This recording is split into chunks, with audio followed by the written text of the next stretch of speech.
এখানে আলু কুচাই নিয়েছি, আলু ভাজি করবো। এখানে একটা ডিম বাইঙ্গা নিয়েছি, চুলায় ফ্রাই প্যান বসাই দিয়েছি, ফ্রাই প্যানে তেল দিয়েছি। এবার পেঁয়াজ কুচি দিয়ে দিবি।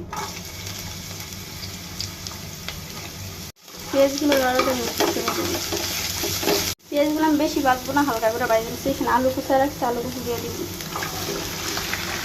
এখানে গুঁড়া মশলা দিয়ে দিবি, হলুদ গুঁড়ো, কাঁচা মরিচের গুঁড়ো, লবণ, সেটা মিক্স করে দিবি।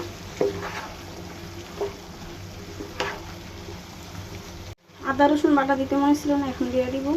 আদা রসুন বাটাটা তেলের মাঝে দেওয়ার চেষ্টা করবেন, আমার মনে ছিল না, এই জন্য দিতে পারিনি।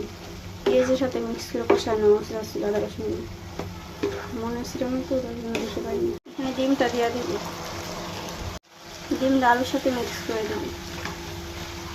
এখানে জিরা গুঁড়ো দিয়ে দিব, আলু কুচির সাথে মিক্স করে দিব। এখানে অল্প একটু পানি দিয়ে দিব।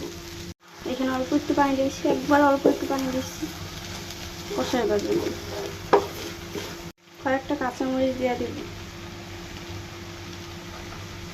টমেটো কুচি উপরে দিয়ে দিব। ঢাকনাটা পাইকে দিব, ঢাকনাটা খুলে একটু লাড়া দিয়ে দিব।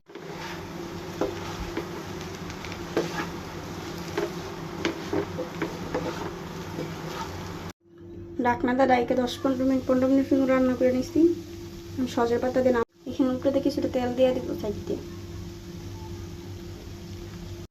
একটু লাড়া দিয়ে দিব।